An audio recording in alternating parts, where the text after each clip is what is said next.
Here tonight, I just met one of the parents outside and I was obviously too animated when I was talking about math, and he just responded and said, "You're way too excited about math." I am. I'm so thrilled to have this tonight, and I think that I'm joined tonight by the most inspiring educators, particularly around math.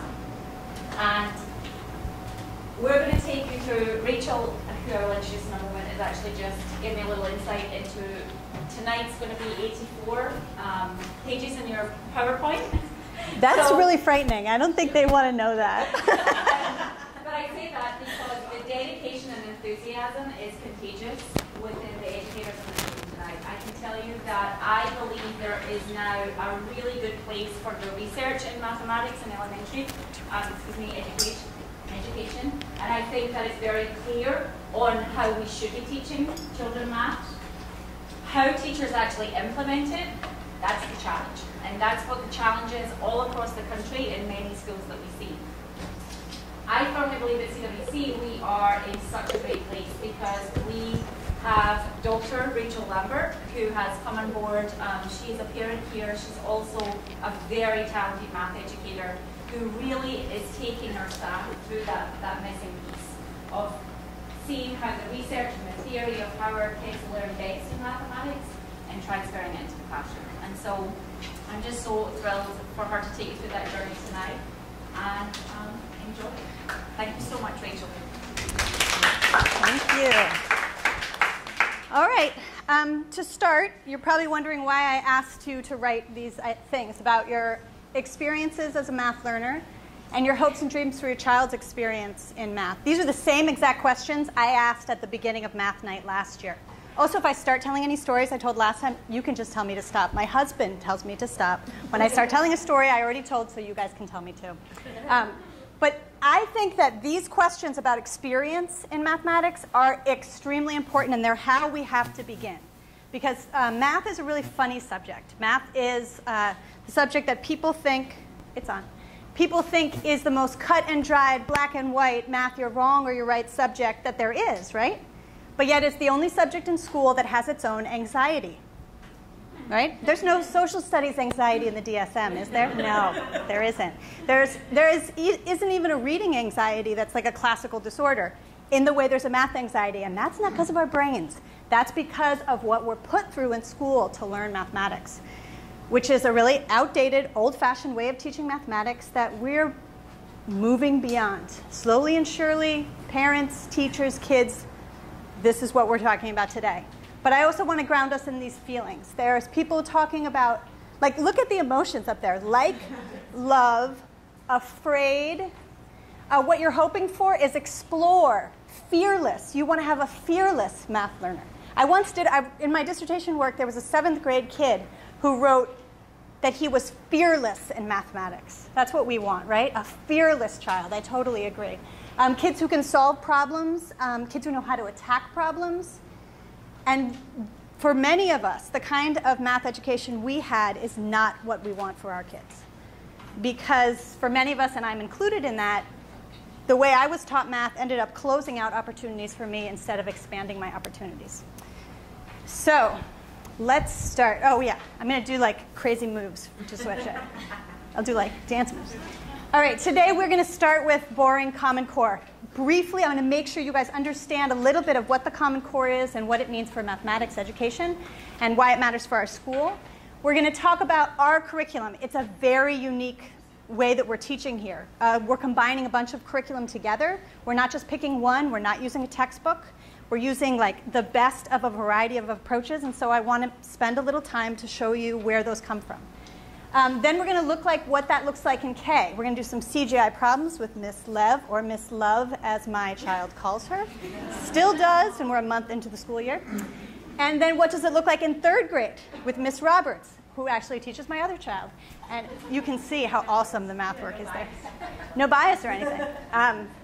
Then I'm going to teach a number string. So I'm going to take you through one of the routines that we do in school here, which is going to be incredibly fun. And then we'll have time for questions. Now, we didn't give out the cards. Do we have those cards somewhere? What we'd like I know you're going to have questions as this happens. And raise your hand if you have a question, except I do reserve the right, because we have a lot to get through, to say, hold that question. But if you have a clarifying question as we go and you feel it needs to be answered, raise your hand and ask it.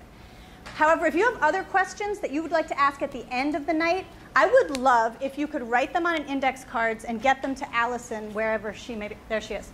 Because what she's going to do is take index cards and lay them out during the presentation. So she's going to say, OK, we have like 5 people with the same question. Start with this question. It's just more equitable in terms of getting everybody's questions answered. So does everybody understand? At any point during the presentation, you can write a question on an index card and pass it to Allison. So if people start passing cards to you, just pass them to Allison. All right? You won't get in trouble. It's not a classroom. All right, next slide. So these are my children. First and foremost, I am a parent here at CWCMV Vista. That's Rufus. He's now a 3rd grader. That's Jack. That's at the first day of school last year. Yes, they are awesome. I have been a teacher since 1995. I've taught in elementary schools and middle schools. And I've been teaching this kind of mathematics, constructivist mathematics, realistic mathematics education since 1999. So one thing that irritates me is when people say, well, it's the new math. Well, I was taught it by people who've been teaching this way, and I was taught in 1999, and that was a while ago. So it's not new. None of the stuff we're talking about is new. The research isn't new. It's just taken a long time for schools to take it up. And I've been training teachers since 2007. I've trained teachers all around the country and internationally once. Sweden. Who knew? Sweden wanted American math educators to come and help them. And now I teach at Chapman University. So, go to the next slide. What the Common Core in mathematics is it's the first time we've ever had a national set of standards in mathematics. So other countries have national standards. Finland has national standards. Japan has national standards and has had them for a while. America, all the standards were done by states, which to me I didn't really care about in the other subjects personally. In math I did, because they were so different state to state that it was very hard to compare how kids were doing. And some states had some seriously low standards in mathematics, where other states who did really well on the international assessments had really, really high standards in mathematics. So that's hard for, and what ended up happening is the textbooks, because they marketed it to all those states, ended up getting thick and full of all this random stuff that this Alabama wants this and California wants that. So I have always been in favor of a national curriculum for math, because I feel like in math we can decide what the most important things are. Next slide. The Common Core is a set of standards. It tells us what we want kids to know. It is not a curriculum. I've had more than one parent come up to me and say, are we teaching the Common Core? We're using the Common Core curriculum, right? Is this the Common Core curriculum? The Common Core is not a curriculum. It just says what kids are supposed to know. They're supposed to be able to do addition and subtraction using place value strategies by the end of 2nd grade. That's not how, right? That's not a curriculum. That's just a what kids need to know. So we are not using the Common Core curriculum. There is no such thing. It's not new, as I said. This has been, the research that the stuff we're talking about today is drawn from has been going on since a while. And then, did you like that one? Thanks for the laugh. Bill Gates did not invent this. Definitely not. He may have funded the Common Core, which I have complex emotions about, but he didn't invent it. And the people who promote it, they didn't invent it. They actually did draw on good quality math research for the Common Core standards. So I support them, even though I don't support everything Bill Gates does. And the Common Core is not, and this is the really big misunderstanding about the Common Core. People will say things like, oh, the Common Core, they made my kid do it the Common Core way, and then they came home and I was confused and I got mad.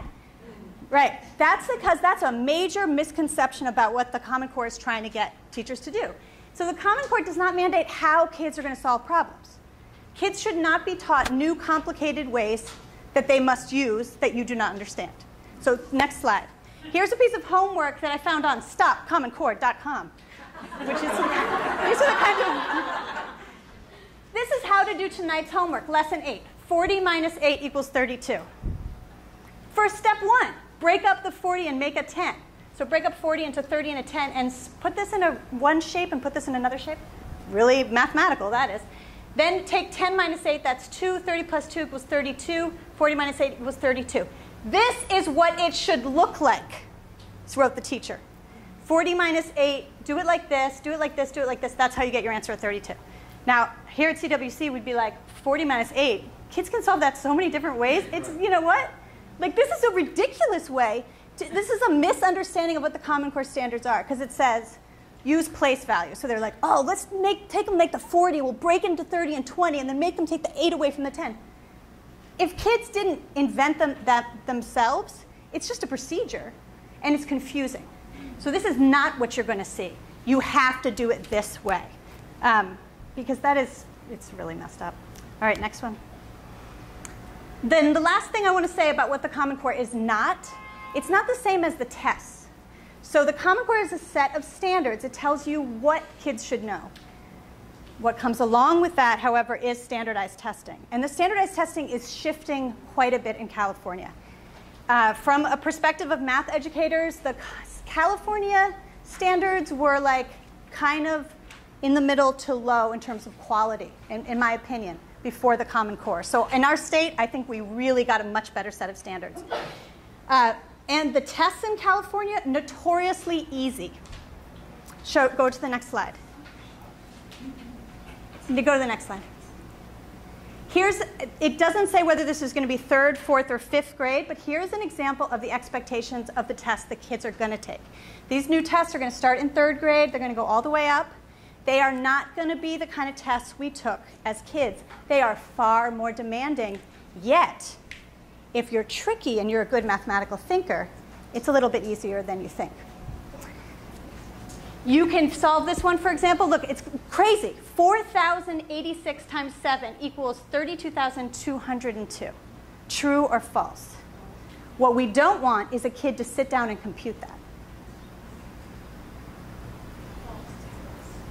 Let me hear it. Just take what they know. What might they know there?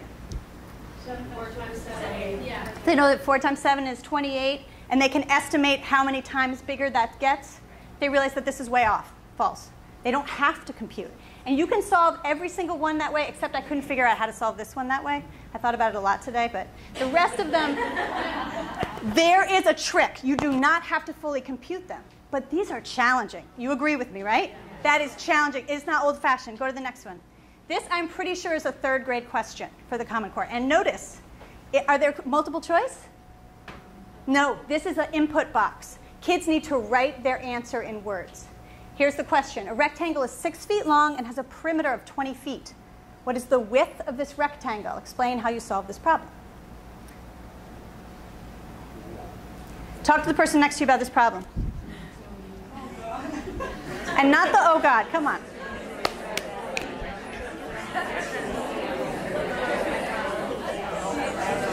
There's a chair right there.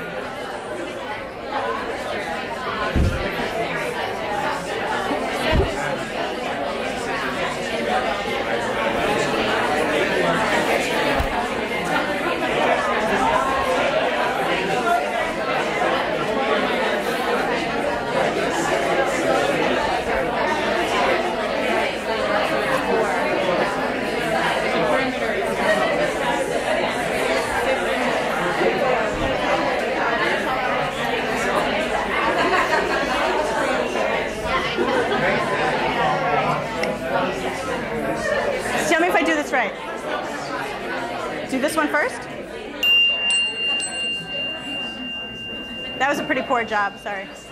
Oh, slower? I've always wanted to do that. All right, did anybody figure it out? Talking to their partner, did anyone figure this guy out? Yep. Laura, right? Oh, I shouldn't be pretending I know people's names. 4. How did you get 4? It's 6 feet long, so it's 6 on each side. So were you gesturing to sort of this situation? Yeah. So 6 plus 6 is 12, minus 20. The perimeter is the whole distance around. Is 8, and then divide by 2 because there's 2 sides. People understand her thinking?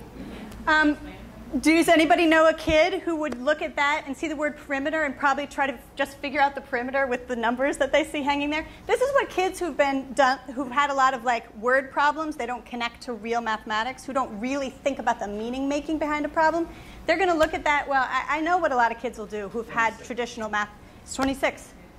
Or they might multiply it for just some awesomeness. Or they might, you know, like, that's what kids do all the time. And kids who have been taught traditionally will stop me and say, you didn't tell me whether I was supposed to subtract or add. And I'm like, I'm not going to tell you.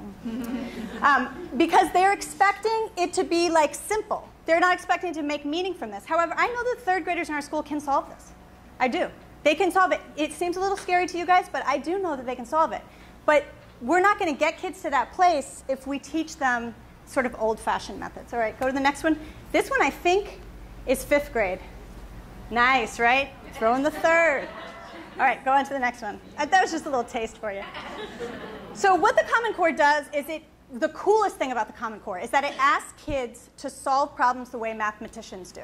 So it has mathematicians, when they think about problems, when they're working on problems, they're not following a procedure someone taught them in Calculus 101, right? They're asking difficult questions. They're writing papers about those questions. They're thinking logically. They're looking for patterns. They're looking for repetition within those patterns. And they're looking to prove really complicated and complex arguments. That's what mathematics is. It looks a lot more like this than a traditional high school calculus class. It looks more like the work of the third graders in this room. So the Common Core is asking kids to do that. Let's go to the next one. So these are the standards for mathematical practice. There are 8 of them. They're what mathematicians do, and they're how kids can be like little mathematicians. Oh, I didn't ask you to read that. Go to the next one. So the first one, you can go to the last one too. The first one and the most important mathematical practice in the Common Core is to make sense of problems and persevere in solving them. Holy bananas, how happy would we be if our children did this all the time, right? Make sense of problems. No matter what mathematical problem is given in front of them, their #1 goal is to be like, what does this mean? How can I figure this out, right? That's the orientation towards their work we truly want them to have. And that we want them to be able to solve problems that are difficult, that are challenging, that take them a lot of time.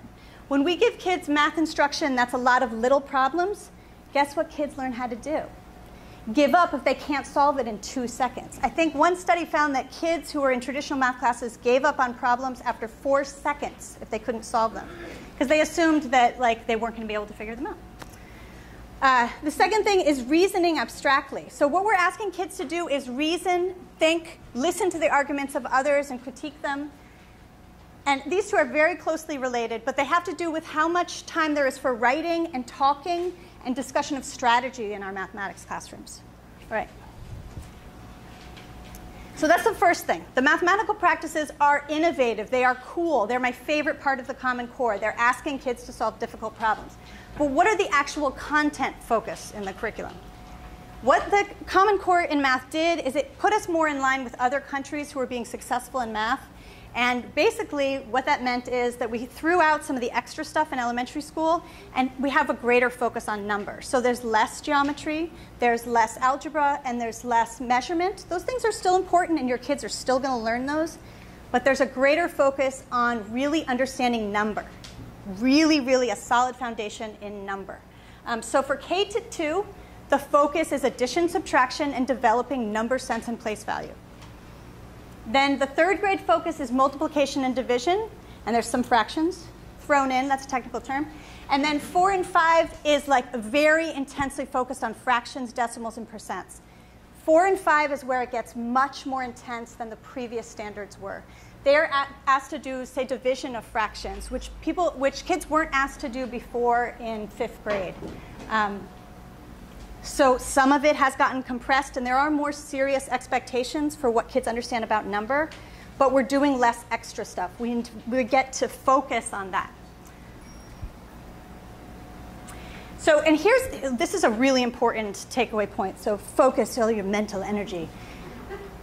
The way that we're going to be teaching kids to solve operations, addition, subtraction, multiplication, division, is different than the way you were taught it in school. Do we have time for this? Oh, yeah, we do have time for this. All right, take out a piece of paper or do it mentally. I want you to think about this problem, 99 plus 47. How would you solve it? How did your neighbor solve it? So have a little discussion. How would kids solve it, and how would a mathematician solve it? Do it.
Never be a teacher at CWC. My instinct is to bang on this until you all get quiet. That's not what the mindful teachers would do, right? All right, can I have a hand raised for a strategy? I've got 2, I've got 3, I've got 4 strategies, 5, 6. What was your strategy? Oh, I'm going to make fun of myself. I was taught to stack them on top of each other and add down. Yes. To borrow. So how did you do this one? Yeah, I'm going to make you do it. And I'm going to be doing counting. Okay, wait, I have a very important thing to say, side tangent. A recent study I'm really interested in found that the more adults use their fingers, the stronger their mathematical problem-solving skills were. I think we have this thing about fingers where we teach kids it's like bad to do their fingers. I've seen so many kids do their fingers under their table. They feel guilty, they feel bad. Don't believe it. Fingers are tools, right? Come on. So I'm doing it here. She's doing it there. She's tapping and feeling it. Right, what'd you do? It says, 9 minus 7 is 16. We're adding them. 9, sorry, yes. 9. Oh, you said 9 minus 7 is 16. Sorry. That's fine.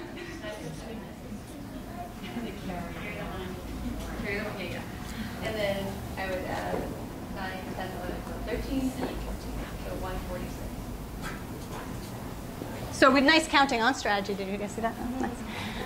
So stacking them up, and I want you to talk. Did you notice that when she talked about this one, she called it a 1, right? What is that really? It's a 10. So one of the important things that's happening with algorithms, and multiple studies have shown this, that when kids are doing certain algorithms, they forget how big or how small the digits are, and they lose the sense of place value, and that's one of the reasons they then are not as good at estimating answers. So if you think about that first one that I showed you that was basically all estimation would solve every single one of those problems except D, which I never figured out, we're like diminishing their ability to estimate by teaching them these set ways to do it. Let's find another way. How'd you do it? So I would just take 1 to make 100, and then you'd have 46 left and you want 46. Where'd you take 1 from? 47. So you had 99 plus 47, but you didn't like that problem, did you? You wanted a different problem. And you changed it into 46 and 100, sort of like this? Yeah. So this guy lost 1, and this guy got 1. Is it going to be equivalent? So she's saying that 99 plus 47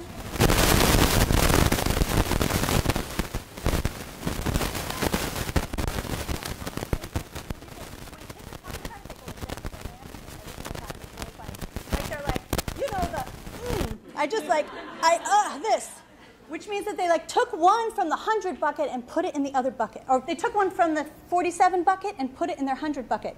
And they still have the same amount of rocks in the bucket. I don't know what things there are, right? So that's called compensation. And this is based on the associative principle. The associative principle, why did I say that? I'm nervous. The associative property. So see here, our kids are going to be asked to add and subtract using strategies based on place value, properties of operations, and or the relationship between addition and subtraction. You don't need to know all of that. I just wanted you to see what that kind of can look like. So for this one, for example, you can say that 99 plus 1 plus 47 equals 99. Whoa, I did it wrong. 99 plus 1 plus 46 plus 47. No, plus 47, Plus 47 minus 1. Yeah. So see that one? Yeah. If I do it, if I associate like this, That's the problem. can everybody see which problem that is, right? But if I take the same amount of rocks, you guys know what I mean by that? Remember we were talking about the rocks in the bucket? It's the same thing. It's equivalent. We can take numbers, and when we're doing addition, we can break them up into chunks and sort of reconnect them together. That's a property of addition. It's really important when we get to algebra. And it's the basis of why kids can do this little strategy called compensation, which kids invent naturally. It's what mathematicians do. If you give them a problem like this, more than likely they'll use compensation. And more than likely a little kid will use compensation. And more than likely a bunch of adults like you won't. So if mathematicians do it and little kids do it, but adults don't do it, we know that we adults are the ones who aren't doing it right, right? So we know that little kids and mathematicians do things right. All right, is there anybody who did a strategy based on place value? Yep. I rounded 99 up to 100, rounded 47 up to 50, and then I said I need to subtract, see, 1, I need to subtract 4. So I basically said 100 plus 50 minus 4. So this one, and what'd you do next? Minus 4. 46. So do you see how she's going to these friendly numbers? There's another kind of place value strategy that some people use. I don't know if anybody, did anybody split the, it? I would do what Luca taught me to do. Okay, I would take the tens, okay, the ones, so I would do 90 plus 40. Okay. 9 plus 7. 90 plus 40. Then it's 9 plus 7. Sorry, yes. 90 plus 40 and 9 plus 7. Right? So see how she's splitting? Kids will often write that like this. Have you ever seen kids do this? It's called splitting. They're just splitting the numbers into the place value parts. So a lot of times, the reason I'm spending time on this right here is that this is the language of the Common Core. And it talks a lot about how kids are going to solve problems based on these properties and based on place value. And that's very confusing. It feels like your kids are being asked to do like weird voodoo if you don't know that it's actually pretty simple strategies. They're just using fancy language to explain it. So You're the one doing the weird. I am the one doing the weird voodoo. That's right. So here's how I was taught mathematics. Traditional. Tell me if this sounds like you. First, the teacher showed you a method. Next, I got to practice that method. That's right, I did. It was great. Then I memorized the method, and then if I was very, very lucky, I was allowed to do word problems at the end of the textbook. Right? Did anybody raise your hand if that's the way you were taught? Speak it, brothers and sisters. That was it. That was it for us. Go to the next one. Reform math teaching, inquiry math teaching, constructivist math teaching. Kids solve problems in contexts that they relate to, that make sense to them. They talk about multiple strategies, almost like lots of kids in the room have different strategies. Kids develop fluency with a particular strategy, and it's not going to be the same strategy for all the kids in the room. Some kids are going to start doing strategies like this, some like this, some like this. They're not better than each other. They're different ways to eventually get to the end. They will be able to do that standard algorithm, and they'll understand what it means. But it's at the end of the process, not the beginning. So do you see this? It's actually exactly the opposite. When I said the process of learning operations is opposite, this is what I'm talking about. Instead of the method being at the beginning, the method is at the end. Instead of problems being at the end, problems are at the beginning. So talk to the person next to you about your reactions to this, your questions about this.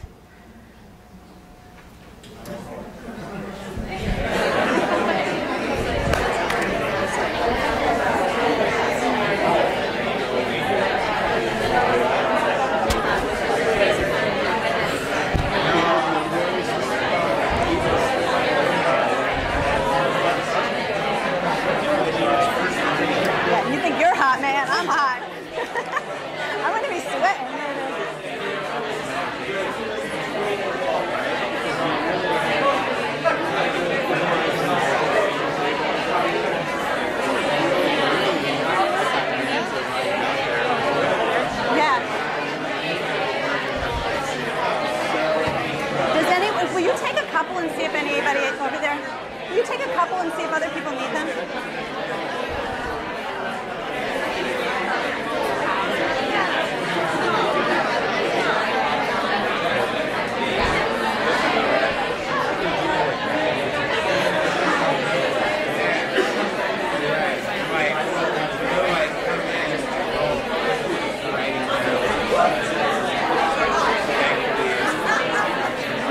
You think you're hot, I'm hot.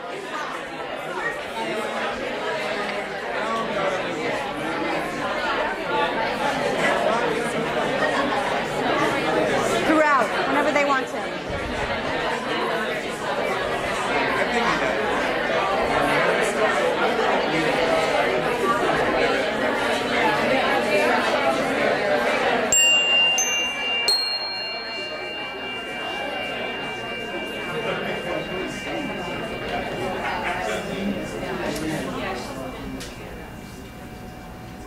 All right, can anybody say this in their own words? Can anyone say this idea in their own words? Yep. I'm going to try. So they understand, every child understands differently, and when there's an understanding of what actually is being asked from them, then they can use whatever street they want to walk on to get to that house. I love it. Yes. So we like the old-fashioned textbook, and some people still in like behavioralist psychology. Let me tell you, there's still people out there who think that math is like a series of little skills, right? Once they master this, they can move on to the next one. Then they master this one, they go to the next one. They master this, they get to the next one. Well, that's not how kids learn. If you study the kind of research that is behind the stuff I'm talking about here, are longitudinal studies. So they followed the same kids for 6 years, 7 years, 8 years, looking at how they solved problems over time based on different curricula as they matured. So we have a lot of data about how kids solve problems, how they come to know how to multiply, how to add, how to subtract, how to understand algebraic concepts. We have so much research on that, it's crazy. And what we know is that kids take different paths. They walk to the same house, but they go different ways of getting there. And if you take them off the path they're on and force them on the path that makes sense to you, well, we all kind of know what happens. Some kids can handle that and some kids can't. If it doesn't make sense to them, they can't understand other people's strategies. I would never force you guys to use each other's strategies. Force you, no. Ask you to try it, stretch yourself, sure, but I wouldn't force you to do it.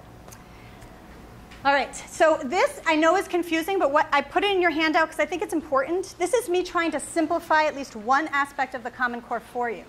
So I'm showing you how addition and subtraction develop from kindergarten, where kids are asked to understand addition as putting together, adding to, and understand subtraction as taking apart and taking from under 10. That's not that, I mean, that's a reachable goal, people, right? We like that. It's about problem solving, and it's about using the exact CGI problems that we use for kids in kindergarten here that we'll talk about today. And then kids are asked to, what we talked about, use place value and properties of operations to add and subtract in first grade, under 100. They're not asked to do the algorithm. They're asked to use these kinds of strategies. That's the same expectation for second grade. They're still asked to do that in flexible ways that make sense to them. By third grade, they are still asked for addition and subtraction. They need to be able to solve any problem under 1,000, but they can do it their own style. By fourth grade, they're supposed to know the standard algorithm. This is very different than the old standards. I think in California, the standard algorithm for addition was in second grade previously. This is very different. So this is why I'm sort of showing you this trajectory. So this is subtraction algorithm and the addition algorithm. And the same process is true for multiplication and work with fractions. Kids don't need to learn the long division algorithm until 6th grade, even though they're asked to be able to divide in 3rd grade. In my opinion, they never need to learn that algorithm because that algorithm does not work. That is, we know way better algorithms than that. There are a lot of algorithms that come from different countries. That one is ridiculous. Yes? So if in the 1st, 2nd, and 3rd grade you've already figured out a way of doing it, then why go back to standard algorithm in 4th grade? Well, it's fast. Shortcut. It's just a shortcut. But, and you know what, at the same time, a lot of kids are going to use a calculator and not this. So this is, I don't think they're going to be tested on that. I think they put it in the standards in this way to make it clear to teachers that the standard algorithm does not get taught here. It's just to make it explicit, this progression. And this is what I'm trying to make clear in the last few minutes.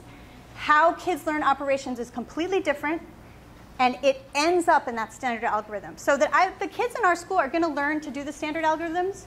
They just will learn them at a later date than you did. Because, thank you, hallelujah. I had a slide and I took it out. Never wait for someone to ask it. You ask. I forget. I say that word a lot. So an algorithm is an established cultural way of solving something. You use it in computer science in a different way, but in math education, it just means this. So in subtraction, it means borrowing with regrouping. In division, it means just, like with the long, when you say long division, that picture that you have in your mind, if you went to American schools, that's an algorithm. Does that make sense to everybody? Awesome clarifying question. So if this is true about the way kids learn, we wanted to create a curriculum here that would solve all our problems. We know it's hard to teach this way. Teachers need a lot of training. Luckily, we have the greatest teachers in the world. But when we first went looking for a curriculum, a lot of them are like one size fits all. That's what I call them. It's like a textbook where all the kids are learning the same thing on day 5.2. All the kids are going to learn whatever strategy. And some of these textbooks now, since the Common Core came out, they have Common Core approved on them, like in big letters. But they're still a textbook. And it's still like everyone's doing something at the same time. That does not work in any classroom. And in our classroom, our kids have really different skills in math, right? Like in any classroom. Every classroom teacher I've ever worked with is like, but wait, there's a wide range of kids in my classroom. Yeah, like in every classroom. So we needed a curriculum that can help support every single kid in our school and stretch kids, every single kid in our school. So support everybody and stretch everybody. That is a really tall order in mathematics, right? You're feeling me. This was a hard problem. We do not like when all learners are expected to do the same thing at the same time. We say, boo. It's terrible. And we knew that we wanted it to be a math workshop. So go to the next slide. What's math workshop? I knew people were going to ask. That's right. It begins with a short, any kind of workshop, and we do all kinds of workshops in the school. We do a reading workshop, we do writing workshop, and they all have pretty much the same format. It starts with a whole group lesson, then kids go off and they read and they write. And in this case, they do mathematics. They actually go off and solve the problems. They're not listening to the teacher most of the time. And these are some of the, you'll understand what those things are afterwards. They're listening to the teacher all the time, so and then at the end, the kids are sharing their thinking. The teacher isn't saying, you did it right, you did it wrong. So it's whole group, kids go off and work, kids come back together and share their strategies, all right? That's what a workshop is. So now on your handout, there's a picture of our curriculum. There you go. I'm going to take you through it pretty briefly because I think what the teachers are going to show you is going to make more sense. Our curriculum is based on these three ideas. One, at the bottom, is that we begin with kids problem solving in real context. That's the strongest basis for kids to develop mathematical competence, just problem solving. The next thing, we begin with their intuitions about number. Did you guys have a question? Okay. And then we develop efficient strategies through that. So it's the same process we were talking about, problem solving to strategies to efficient computation. This is like the basis. We start with assessment. Here we have AMC is individual interviews with students. We assess their counting. We assess their one-to-one correspondence. We assess all the basic early number skills of kids, one-on-one with every single child in K, 1, and 2. We use the NWEA map, which is a computerized assessment, and that's all the way. It wasn't going to be K, but the Ks, they know too much. So we had to also assess the Ks on this computerized exam that assesses all kinds of mathematical skills and is individual and adaptive for each kid. So if you can keep going, you go way past your grade, and it finds out everything that you can do, which is really cool. They didn't used to have those. And then mainly, the most important assessment that we have is what teachers know. And what teachers are keeping track of every single day. This kid is using this strategy, so is this kid. Let's put them together and give them this problem next to push them further. So after assessment, what we decided is to create a curriculum that is really strong on centers and games. So for the first, almost not entirely a month, But for the first weeks of school, every teacher here worked really, really hard to get the most awesome games like established in their classroom so that kids could play really serious mathematical games and go into centers and do small group work. This is important because then teachers can meet with small groups of kids. This is like a basis for our curriculum, and I think one of the things that we did really, really well, because otherwise you have a one-size-fits-all classroom. You need a classroom where kids can play games. And I've encouraged every teacher to play blackjack with the kids, which is the most awesome mathematical game of ever if you want your kids to be fast at addition under 20. Blackjack. So the next part of our curriculum is CGI. Go to the next slide. CGI is it's a really, really strong research-based program. Does the school district know about this? I did hear some kids the other day saying, hit me. And I was like,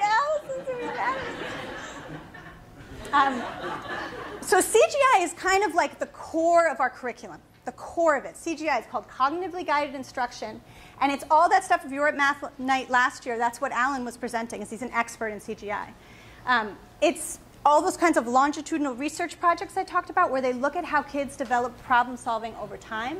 It focuses on intuition, building on kids' natural intuition about numbers. Strategies like these, kids use for 9 plus 5. They use that same strategy with really beginning numbers.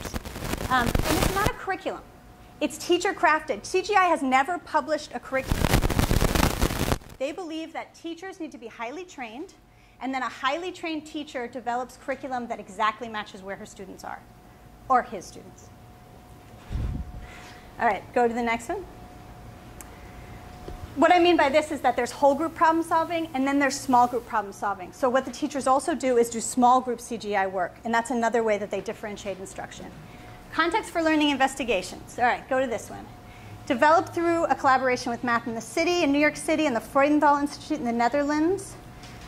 This is the curriculum over there. You can see the orange units and the blue units. This is the curriculum that I am a trainer for, and so I worked very closely with the one who wrote this, and that's what people pay me to go and do professional development for. It's amazing curriculum, but it's not a full curriculum. There's just certain units that we use. Muffles, Truffles, we're going to talk about. This work here comes from that curriculum. And what's really important about this curriculum, it's kind of like CGI. There's just a little bit extra to it that I want you to know about. One, that there's these really intensive multi-day investigations. In this case, it's Muffles, Truffles Shop. And secondly, that it's all designed to develop mathematical models. Oh, go to the next one. Here are the 4 models that you're going to see your kids develop over their career in elementary school. First, the Rec and Rec. Basically, every kid in the school has been exposed to this one way or another. The Rec and Rec, that's a Dutch word because this came from Dutch math educators. But it's a pretty simple tool. See 5, 5, 5, 5. If a teacher asks kids, this is she's not asking about this, she's asking about this. Give me a thumb if you can see how many beads are there. Alan? 10.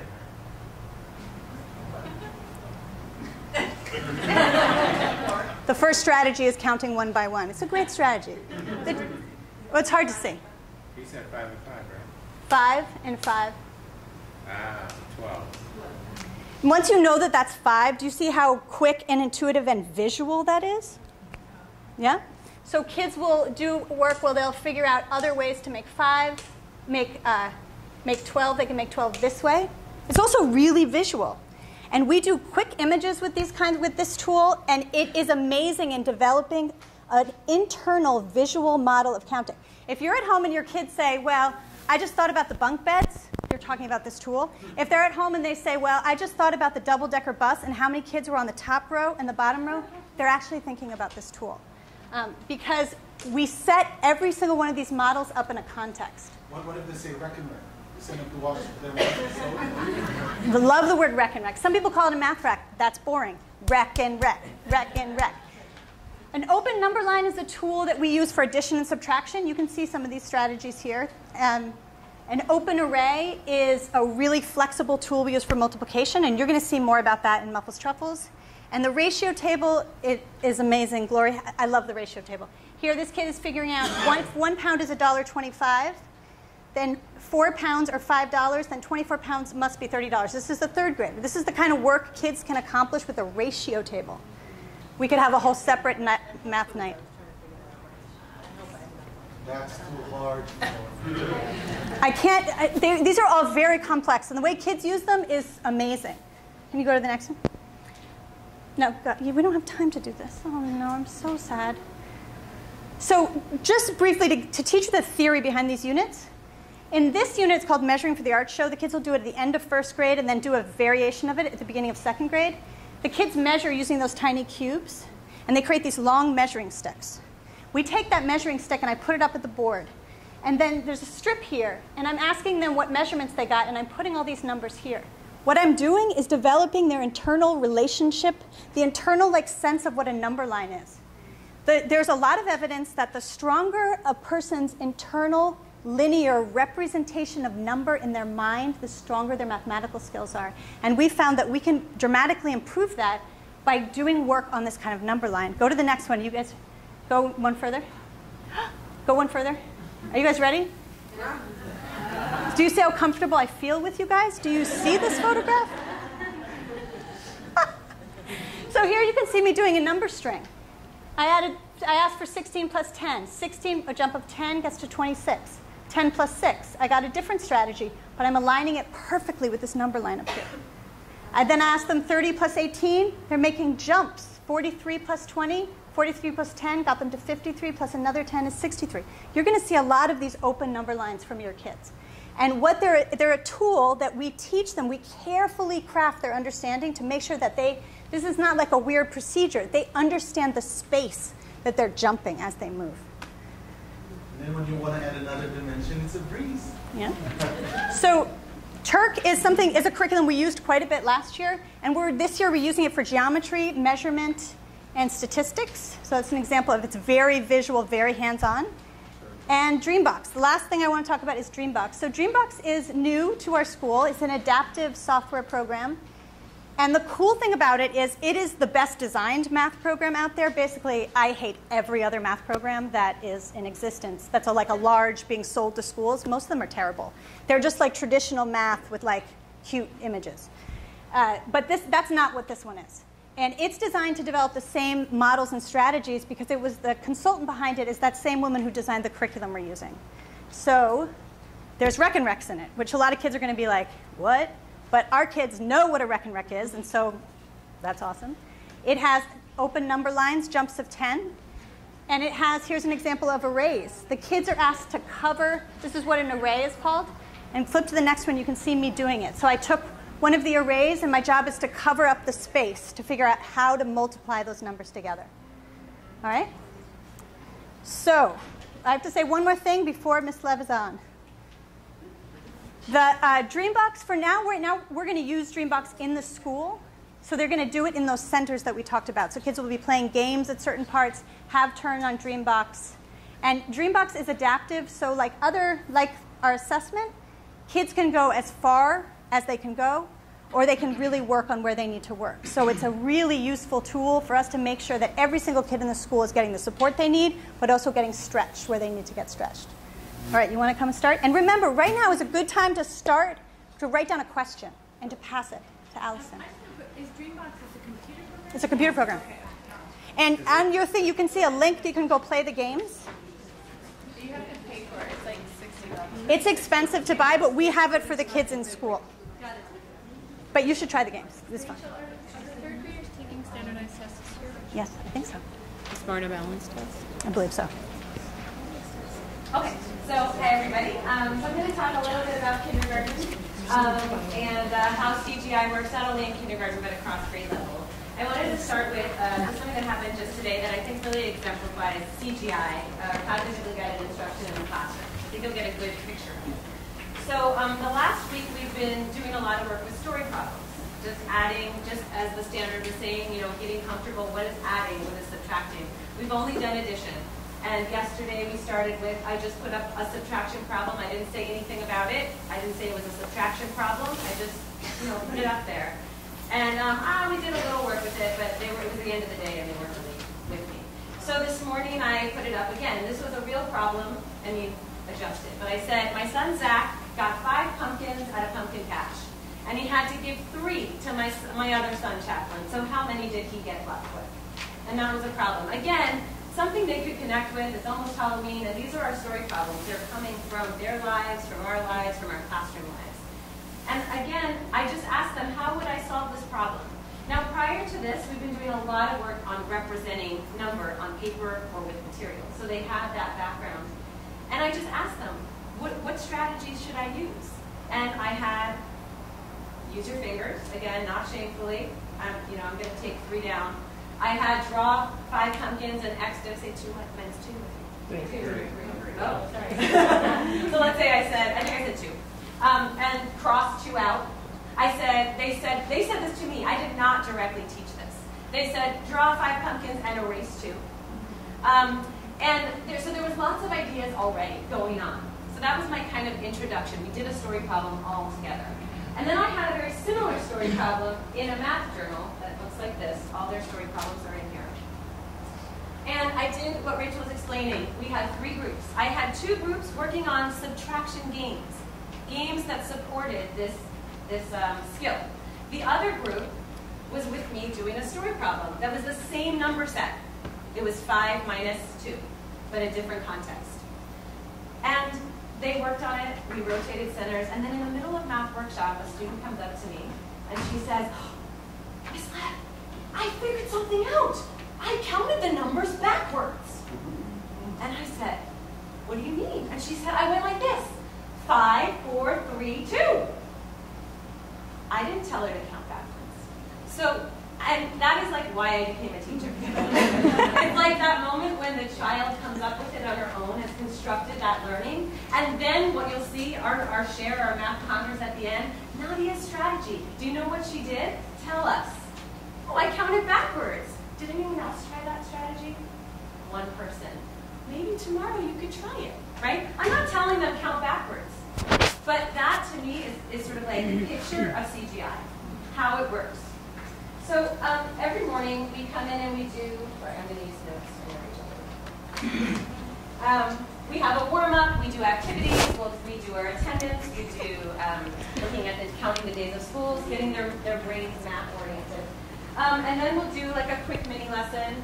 And then right now, since we are working on, can I have my first? Story problems, everyone has this as a template. And we worked for a few days on this template. Like, here's where the problem's always going to be.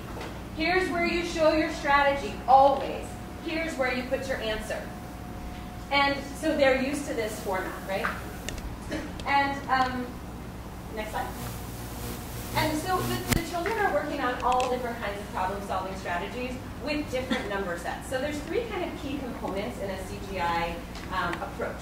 There's your story problem strategies, which we're going to talk about. There are number sets, like very purposeful numbers that we choose to help move students along. And then there are problem types. So not every problem is, I have, what do I do? I think it's fine. Okay. And not every problem, not even every addition problem is, I have 3 pumpkins, you gave me 2, how many do I have? And I'm going to show you a couple different problem types that get harder and harder. So with the strategies children solve, a lot of kindergartners are doing direct modeling. That means they're making both sets, right? So if it's even with subtraction. I had to use my fingers. I've got 5 on my finger, I put 2 down, and now I have to count 1, 2, 3. That's direct modeling. They could use it with objects, they could use it with drawing. It's representing your thinking in a tangible way. That's where children start before that with like, I don't know what you're talking about. So before they even get here, which is like maybe 3/4 of my class, I said, oh, 3 and 2 and a story problem, and they just, 7. I thinked in my head. That's their answer, right? That's okay, because we're starting, right? Then they're going to move to a counting strategy. And again, this doesn't happen in a linear way necessarily. It's kind of like this, right? So counting on, skip counting, I'll talk about that. Derived facts is kind of like, oh, I know 2 and 2 is 4 and 1 more makes 5. I know a doubles fact, and that's going to help me, or doubles plus 1. Or I know that 8 plus 2 is 10, so 8 plus 3 must be 11. And then the invented algorithm, which we're not going to talk about so much, but it's breaking apart numbers, decomposing, doing different. So that's kind of where they're getting to. Okay. So I'm going to show you a few, it's kind of hard to see. Do you think we can turn the lights off? Are the lights over there? Okay. So this is a student, and again, we're using really low number sets right now just to help students because they're just new to this adding thing. So it says, in the jar there are 3 sharpened pencils and 2 unsharpened pencils. How many pencils are there all together? And I'm going to show you a few different examples. So this student drew the sharpened ones, and then the unsharpened with a little tip cut off. Okay, next slide. Same pencil. This is actually a different story problem, but you're going to see I use the same number sets over and over and over again to build fluency within 5, or 10 if students are ready for it. So Jack had 3 pencils, Amiri had 2 pencils. How many pencils did they have all together? This story problem actually came before the other. If you notice, there's a very slight difference in those 2 problems. One is adding 2 things together. The other is, there's 3 sharpened and 2 unsharpened. There's no adding going on. So just pay attention to that for a second. So this is a different strategy. Totally, I did not teach any of this. They are coming up with this way to solve it. 1, 2, 3, 1, 2. Okay, and then there's her answer. Okay, let's keep going. In the jar there are 3 sharpened pencils and 2 unsharpened. Another nice, really nice picture. They take a lot of time in their pictures in the beginning. Okay, another one. That's not my slide. Yes, it is. No, it is. Oh, that's not mine. Yeah, go on. Wait, can I see that first? I made it a little bigger, but it's your slide. I didn't remember I made that. Okay, cool. Can we actually skip that for a second? Okay, here's another one. Bailey had 4 red crayons and Charlie had 1 blue crayon. How many crayons do they have all together? I already knew it. So again, now while this is going on, oh, come on. Well, but this is really important. So there's all these strategies happening. There's kids using their fingers. There's kids using the real pencils. And then at some point, a child puts this. I knew it. Guess what it's time for? Different number set, different problem type, different strategy, right? So as soon as this child did this, that strategy, we just call it like, we just knew it. That's the strategy. Moving on. Okay, let's go to the next one. Okay, so here we have, I think this is the same student. Actually, it is the same student. So what happened was, 4 and 1, she knew it. She actually, after a bunch of assessments, like just informal, she knew her ways to 5, as we call it. So here I go changing the numbers. You can't see it, but now, okay, this is the same day of the 3 unsharpened, 2 sharpened. But this says there are 8 sharpened pencils and 3 unsharpened. So I've now got 2 groups going. Actually, I have 3 groups. But I've got kids doing the number set 8 and 3. I've got kids doing the number set 3 and 2. And then I have kids who aren't ready for any addition yet. Okay? And then she goes back to the direct modeling strategy, which is using her fingers. So that's what happens. They go through the strategies up until, I just knew it, then I backtrack to bigger number sets or a harder, different kind of story problem. And then she goes back to direct modeling. Okay, now you're using 8 and 3. This is harder, right? Okay, let's keep going. This student, this is an example of one student over the course of 2 weeks. I gave her, there were 9, now based on my initial assessment, she already was using derived facts with low numbers. She was going, I know 2 and 2 is 4 and 1 more is 5. Or I just knew 3 and 2 is 5. She already had that. So I started her here. There were 9 black horses in the barn, 3 more came. How many were there all together? And she direct modeled. Actually, yeah, so she drew circles, and we talked about that. You don't always have to draw the horses. You can do circles, lines, whatever. So there she was direct modeling. Now I'm going to pause for a second because I want to show some videos. So after all this goes on, and we do this sharing, and we do this work, we do the math share at the end.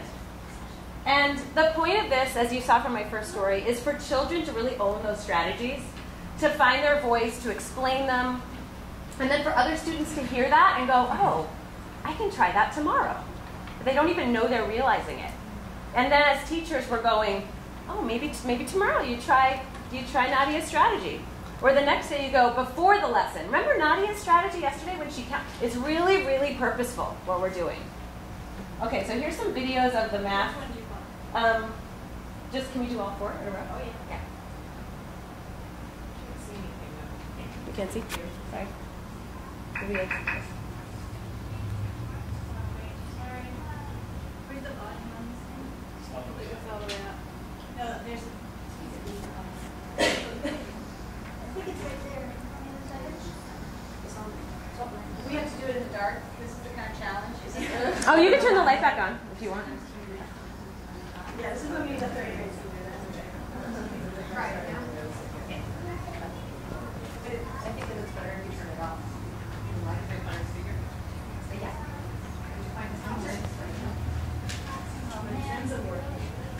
Ms. Robinson, you too. Great, so you already knew that. Oh, great. There you go. There you go.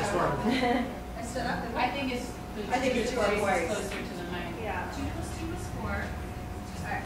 Okay. So she had 3 and 2. What's her problem? Oh, you can only hear me? Oh. Great, so you already knew that I'll 2 repeat plus it. 2 is 4, and 1 more would be 5. So here's the derived fact, right? Can we pause it for a second? So, and I think I do repeat their strategies so that the kids can hear them if they weren't particularly listening in that moment. She said, I know that the problem was 2 plus 3. But she said, I know 2 plus 2 is 4 and 1 more is 5. Okay, so let's keep going. Aww.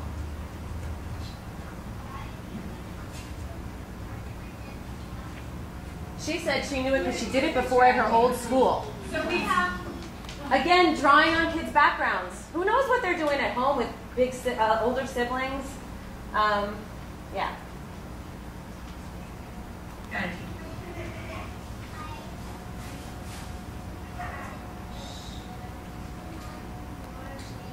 She said, I counted 4 and 1 more makes 5. Move 4 crayons.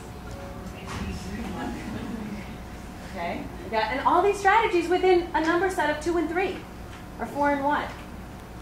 Oh, wait. I'm sorry. That's okay. That's okay. I was watching these at home like a lot. Tell me about your strategy.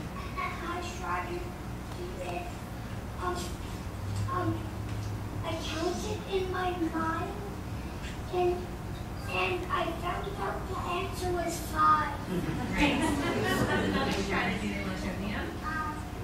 My strategy is that I counted in drill and I counted in my mind.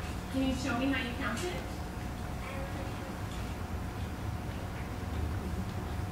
So you counted in your mind. So, and I don't take any of those skills for granted. When a lot of those kids came in, they couldn't count one-to-one correspondence. They couldn't do it. So it's really a lot of skill building. So those kids all had around the same set of problems. And then I had one student, who's Rachel's son, who needed a different set of numbers because he was beyond that, right? So I'm giving him different problems. So he had 4 plus 4, I think, because I want him to practice his doubles. Your problem was what?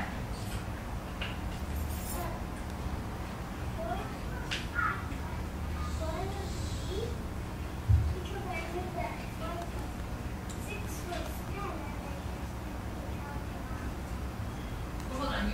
Your problem was 4 plus 4? Say your strategy again.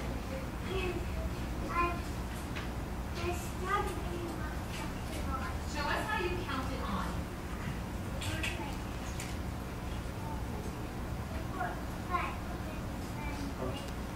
Great. So he actually had a derived fact of 4 plus 6 is 10, but then he went back to counting on because that's his familiar strategy. So what he's working on is get those doubles facts, right? Okay. So let me go back to that slide that says, given these multiple strategies, what do we as teachers do, right? So what do we do as teachers to help move children toward more efficient strategies? Well, we do that Math Congress that you just saw. We scaffold activities, so I do a lot of front-loading activities during Math Center. So for example, when I started subtraction, I found this really cute bug game that's like you roll a dice and you put little bugs on a leaf, and then you roll another dice and a lizard comes and eats that many bugs. And like that's what they're playing while the story problem group is doing subtraction problems. And then they rotate, right? So front-loading activities, ongoing observation, conferring assessment to see where children are at. Differentiation and problem types, number sets, math groupings, and activities. purposeful number sets, like I think you get the idea. We change the numbers based on what kids are comfortable with. If the numbers get bigger and they go to direct modeling, that means, well, that's hard for them. That's a challenge for them, right? And so everything is shifting. Okay, so let's jump forward a bit to the problem type slide. I think we actually should go to. Okay. I just realized that I left it alone. Okay. It's me. Can I just say one? This is my last thing. So the idea that the problem type. So this is 2 problem types. Charlie has 4 crayons, and we talked about this. I gave her 1 more. There's an action, right? This one is, look, there's 3 of these and 2 of these. To us, it's like, oh yeah, that's addition. It's actually harder. Kids are like, There's what? There's 3 sharpened, and then you get even harder. My next slide. Zach has 8 microscopes. Tyler has 2 more than Zach. How many microscopes does Tyler have? Low number sets, right? But this is a totally different process. If I gave a kid who's familiar with 8 plus 2 this problem, they'd probably be completely stuck. And then this one. Kendall had some flowers she picked from her garden. Her mother gave her 2 more. Now she has 5. How many did she start with? Look at the number set, 2 and 5. This is the hardest type of problem. I'm not going to start my kindergartners with this, but maybe by the end of the year, right? So we just look at it and go, oh, I just subtract 5 minus 2. That doesn't occur. That's not the story.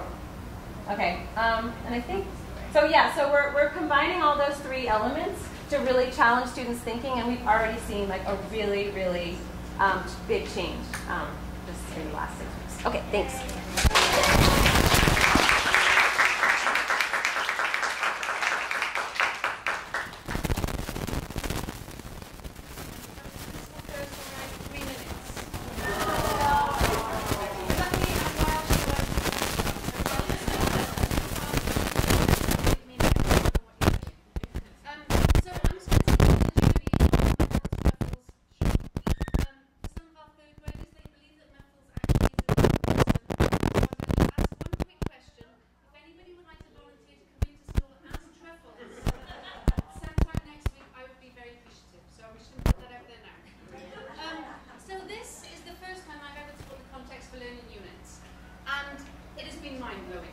I've been teaching for 15 years, and I've been doing it all wrong.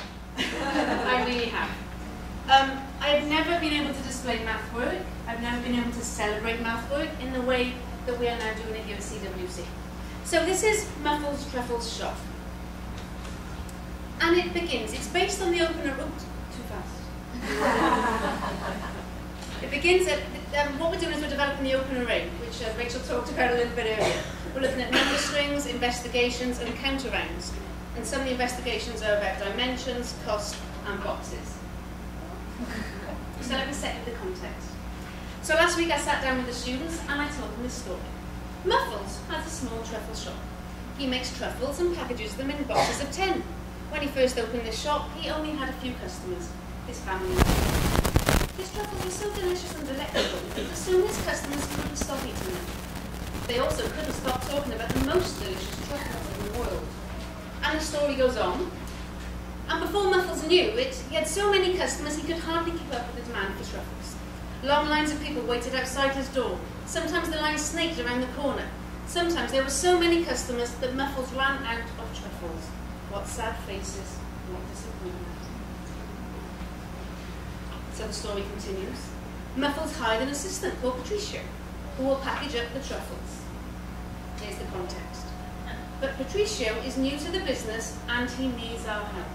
There's no better question than when you ask the children for help, because that's it, they're ready. So, but again, I wish they didn't ask. So here is what Muffles is. He's been up since 4 AM, and this is what he's made for us today.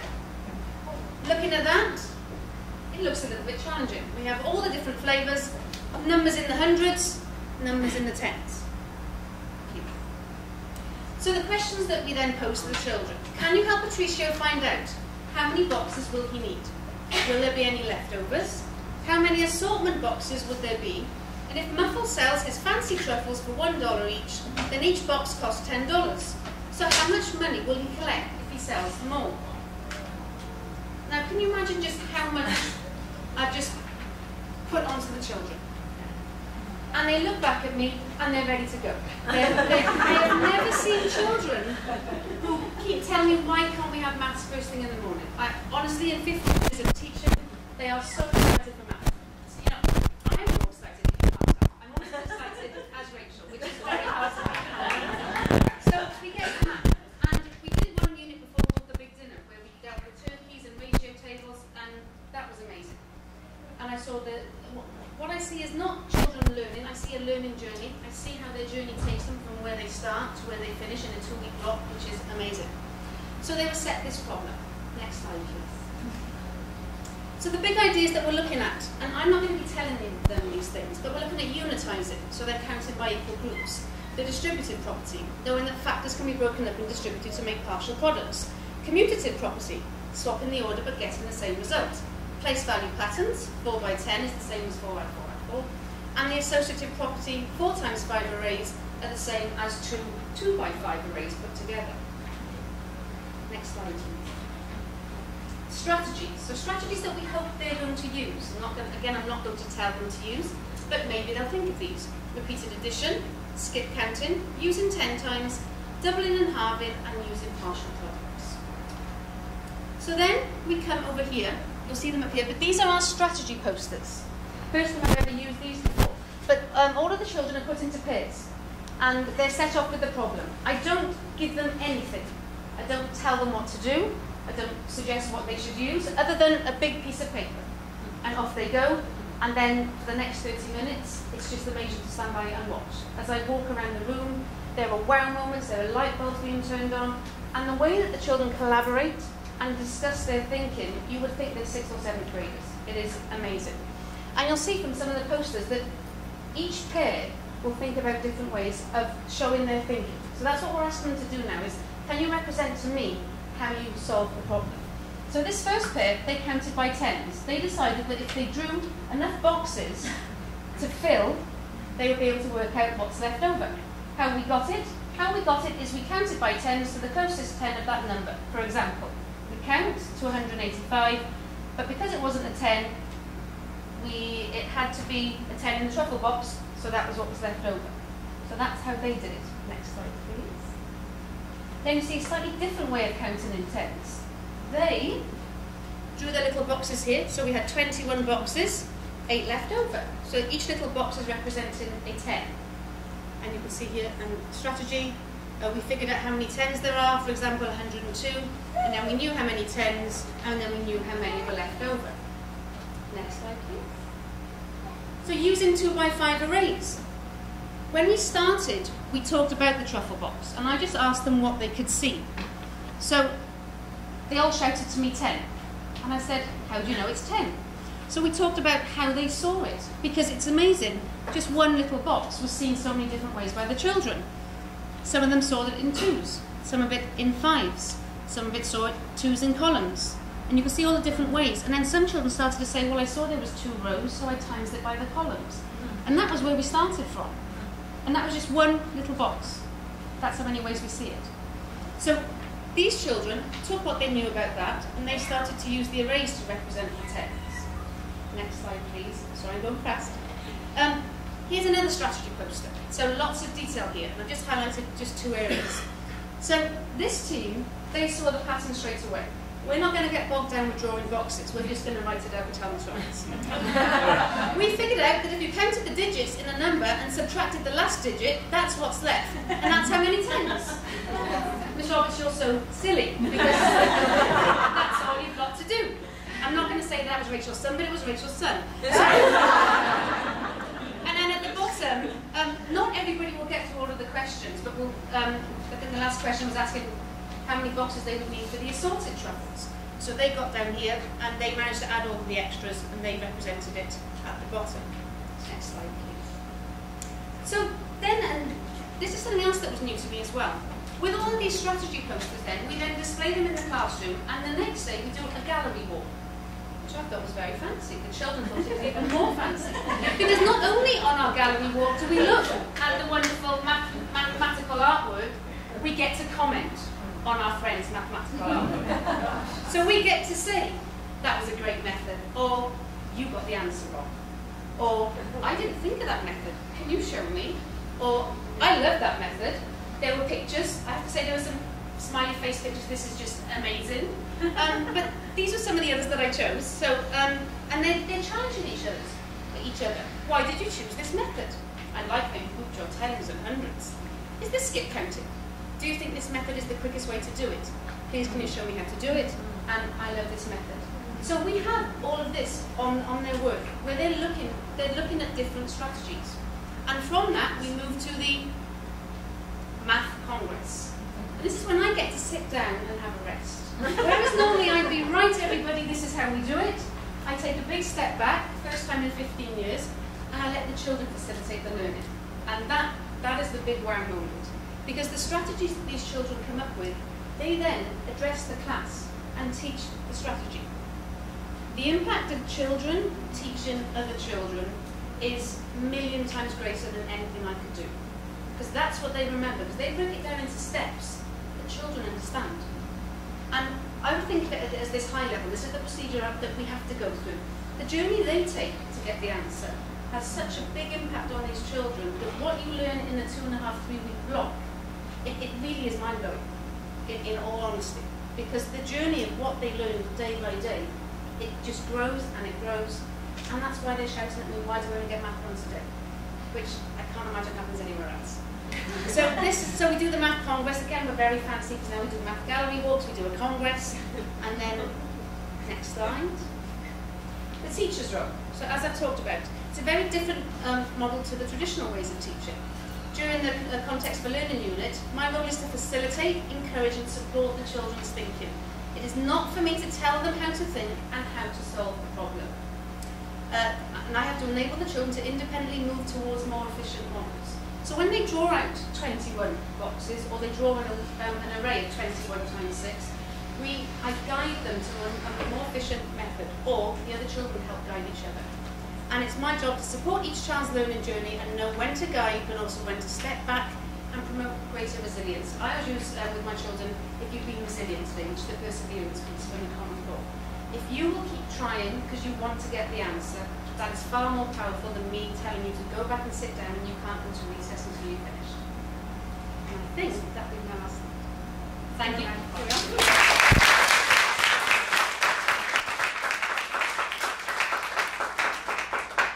It's all my fault.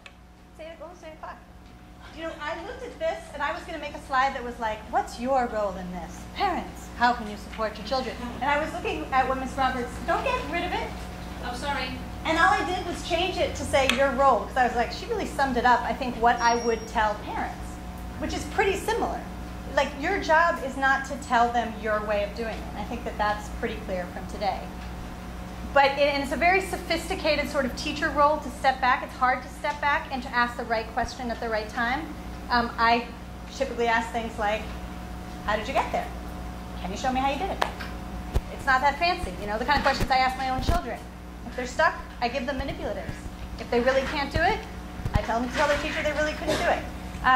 But your job is to sort of step back and to see and to notice. And you've learned a lot of things here, I think, tonight that can help you, because you can see when a kid is counting, maybe when they're counting on. And you can understand that's like a slightly more sophisticated strategy. And that you can sort of encourage that, right? Without pushing them to addition, because you're seeing that that takes a while longer. The other thing I just want to say, and I think that you made it really clear, is that what we've learned about kids is they respond to really complex problem solving. Kids actually get bored as hell in math class, I think, because what they're asked to do is often really limited. This Muffles Truffles problem is designed very purposely to be gigantic and messy. And the reason why is that children take up that challenge and they learn far more when they're engaging in a big, messy problem where they have to problem solve than if they're given little, tiny problems to do. So that's my sort of final message. I think, Allison, do we have questions? Yeah. What we can do is also people can leave and I can start answering questions. I can stand here. My husband is home with my children. Do you want to do those, or? Oh, we only have two? No, seriously? This is two in one category. Okay, all right. Okay, the first one is, can we access GWalks at home? You want me to answer? Yeah, I do. Okay, so we have made a decision at the school site where we really want our classroom time to be very purposeful. So I've decided that I would like Streambox to roll out, especially into the new year, just in school only. It will not be going home as a tool just yet. And one of the, there are many reasons for that. The number one reason is that it's, I think, from talking to a lot of parents at other schools that have used this tool, it can be very tempting as you're making dinner for your child to sit on Dreambox for, an hour's gone by doing math, which is wonderful. However, the way it's been designed is that it should be implemented in 20-minute focused sessions. And we want to keep it at that. And we want to keep the children's engagement in that in a way that we are monitoring in class. And this leads on to the second question, which is Dreambox used as an assessment tool? Dreambox is a supplement to our core curriculum, our program that we have designed. Does it provide interesting information and reports for us? Yes. But is it a sole assessment tool? No. So it will be, so the short answer for using Dreambox at home, it may be implemented further in the year at home, but for now it's just going to be piloted in school. And also because those the models are closely connected to what they're doing in the classroom, I think it's best that the kids experience that in that context. If you haven't noticed, kids are very place dependent sometimes. They can't solve the same problem in the next room. So I think it's important to really solidify their thinking before they bring that home. But it is really cool, and I hope you all eventually get to see how that works. Follow-up question to that, and maybe you can speak to this, Rachel, and we discussed this in the research part. Do you like ST Math? And that's another alternative for a computer math software. I think I already said that I don't like any of it. I'm being filmed. And I played with it a little bit and didn't love it. And That's my again, professional that opinion. research behind it, the programming behind it, the mathematical thinking in Dreambox It's far stronger. So some of those have good programming and good like they're actually designed well in terms of their computer program, but they don't have the kind of mathematical subtlety. We're talking about the development of particular internal models for computation. It's a pretty complex idea, and while it's widely done in New York City, it's less common here in Southern California, and so I think we need the right tool that complements what we're doing. So when your child is doing math homework at home and they get it in their head, should we still be encouraging them to write their strategy? Or okay. I heard Sarah say that. Did you hear her say? That's what I thought. She's like, you got it, you got it. Okay. You don't have, and that's why Common Core done wrong is, oh, you know the answer? Well, show me 5,000 million bazillion ways. No, that's not it. That's not cool. If they know the answer, good. They've internalized a fact. Awesome. Move on. All right. Should we add more of those questions or take the a last few? 5 or 5 can I support my child at home? Yeah. 5 questions on how I can support your homework. Okay. Daily in the classroom? No. 3 sessions per week. Yeah. Yeah, for 20 minutes. Just materials that we can maybe give them help support. Do you have an answer for that? No, the same thing. That, Same question? How does one support the child at home and challenge them because they have time at home with us? Oh, and, okay. But we don't want to go against what's happening because we have our own convoluted, Yeah, but you know what's not convoluted? Is the real problems you face in your household around mathematics. Today, and yes, he was playing Minecraft, and yes, the iPad ran out of battery, and yes, he was plugging it in, and he's sitting there watching it refuel, and he tried to figure out the rate at which it was going to refuel.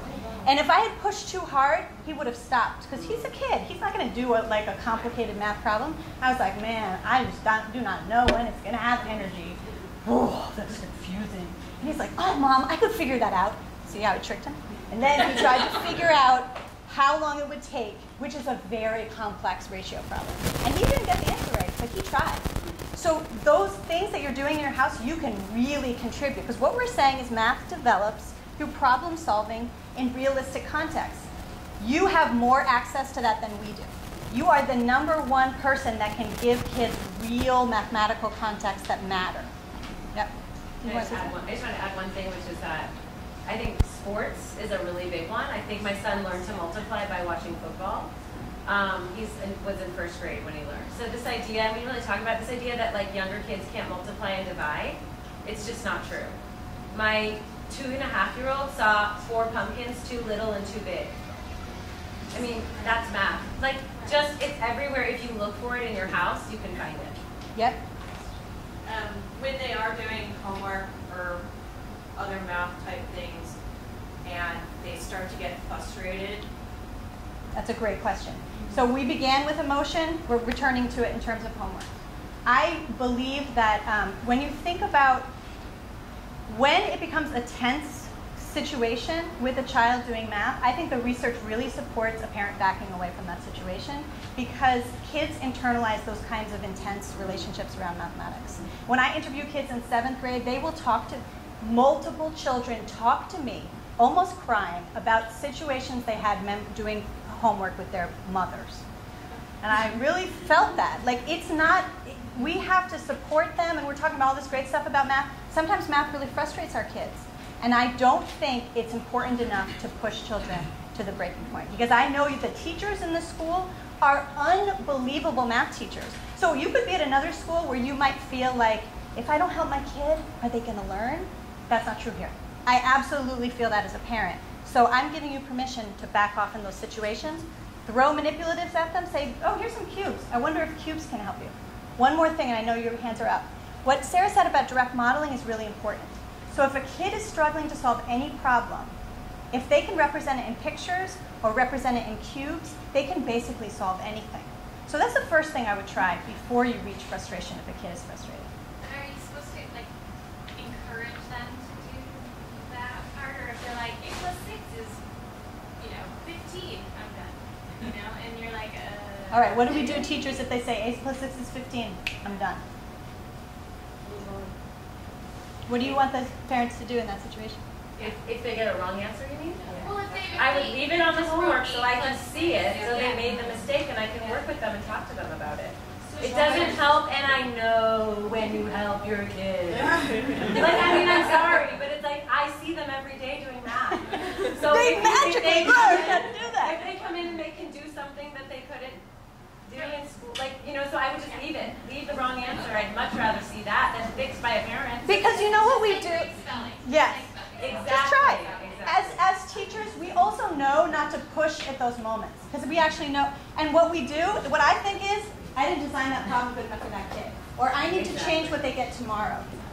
We don't push it in that really intense way. We redesign the environment for them so that they can develop that strategy. That's what we do. Back row. How do you feel about supplementing with workshops outside of school? What kind of workshops? Math workshops. So I think that there's a lot of amazing math work that can be, if it's project-based, if kids are learning, if they love it, yes. If kids are doing rigorous memorization, there are places you can go, Kumon, for example, where kids are like memorizing the facts. I think that that will directly interfere with the instruction they're going to receive here. Just, do people see the difference? I don't know if you're familiar with these places, but you can go, and I've seen the worksheets, and I have done like intervention for children who've had years of that, who never understood what they were doing. For some kids, that kind of memorization is fine. Some kids can memorize all day. It doesn't hurt them. Most kids, if they memorize, what they do is they then can't figure out why things work. They get stuck in this place where they're like, I know to line them up, and I can do it. Who cares if I don't know what I'm doing? So that's why I would say it really depends on the approach. Yes? So with Luca, he has a savings account, checking account, and money in his wallet.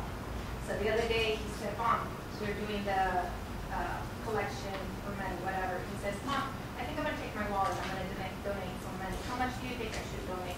And I said, I don't know. Look at how much you have in your wallet and ask your teacher. Normally, 10% of whatever you have in your wallet is what I would probably do.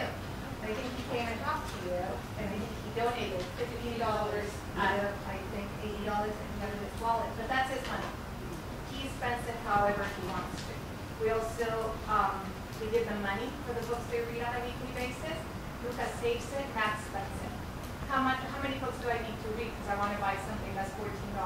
Oh, I don't know, how many? Okay, well, you're going to give me $4 per book. Okay, so that's $14, whatever. they add. Yep. My kids have a little bit, money is in a little book. They keep track. What has been taken away, what do they spend, what do they have. A visit to Target is a mathematical mystical wonderland. It is.